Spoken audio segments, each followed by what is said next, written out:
श्री शिवाय नमस्तुभ्यम। महाराज, साल की आखिरी एकादशी आने वाली है, जो कि पौष महीने के शुक्ल पक्ष की पुत्रदा एकादशी होती है।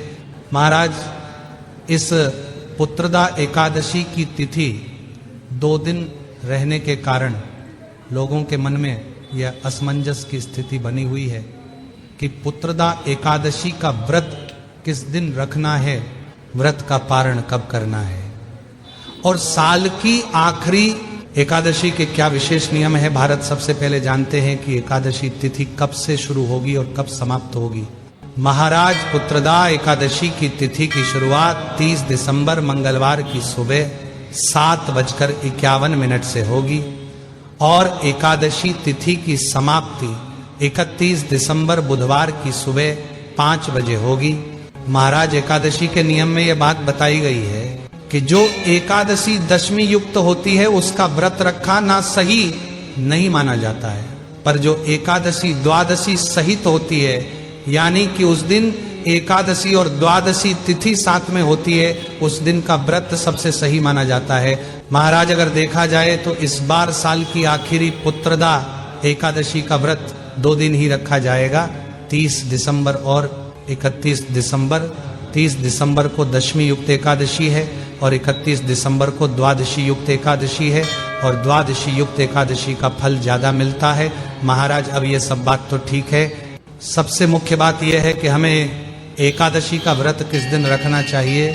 महाराज, वैसे तो पुत्रदा एकादशी का व्रत इस बार आपको 30 दिसंबर के दिन ही रखना चाहिए, पर अगर आप इस दिन में व्रत रखते हैं तो आपका वक्त ज्यादा समय का होगा, क्योंकि एकादशी व्रत कभी भी हरिवासर के समय में नहीं खोला जाता है और 31 दिसंबर के दिन हरिवासर का समय भी रहेगा।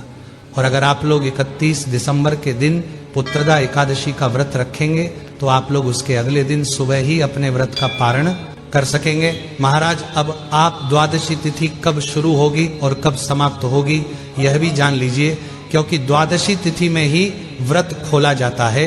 महाराज, द्वादशी तिथि की शुरुआत 31 दिसंबर बुधवार की सुबह 5:01 पर होगी और द्वादशी तिथि की समाप्ति 1 जनवरी गुरुवार की मध्य रात्रि में 1:47 पर होगी, और यह समय 31 दिसंबर की रात को 12 बजे के बाद का है।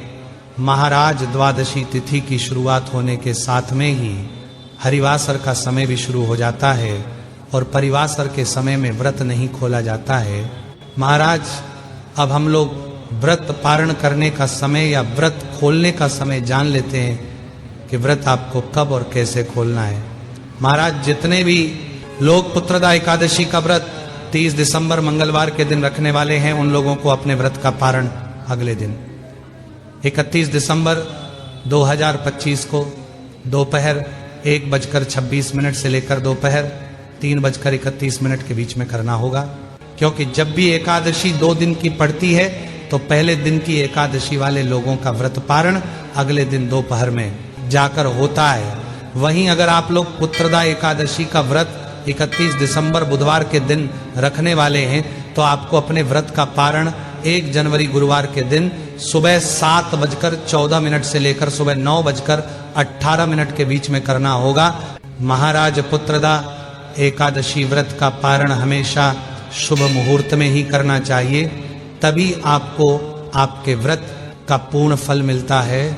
आप जिस भी दिन व्रत रख रहे हो, आप उस हिसाब से शुभ मुहूर्त में अपने व्रत का पारण करें। बाकी देखा जाए तो 30 दिसंबर 2025 के दिन पुत्रदा एकादशी का व्रत रखा जाएगा। महाराज, पुत्रदा एकादशी विशेष रूप से संतान प्राप्ति, संतान की सुख और समृद्धि, वंश वृद्धि और संतान संबंधी समस्याओं के लिए बहुत ही विशेष मानी जाती है। और साल में पूरी 2 पुत्रदा एकादशी पड़ती है, पहले श्रावण के महीने में और दूसरी पौष के महीने में आती है, और ये पौष के महीने की एकादशी साल के आखिरी दिनों में पड़ रही है, इसलिए इसका महत्व बहुत ही ज्यादा बढ़ जाता है।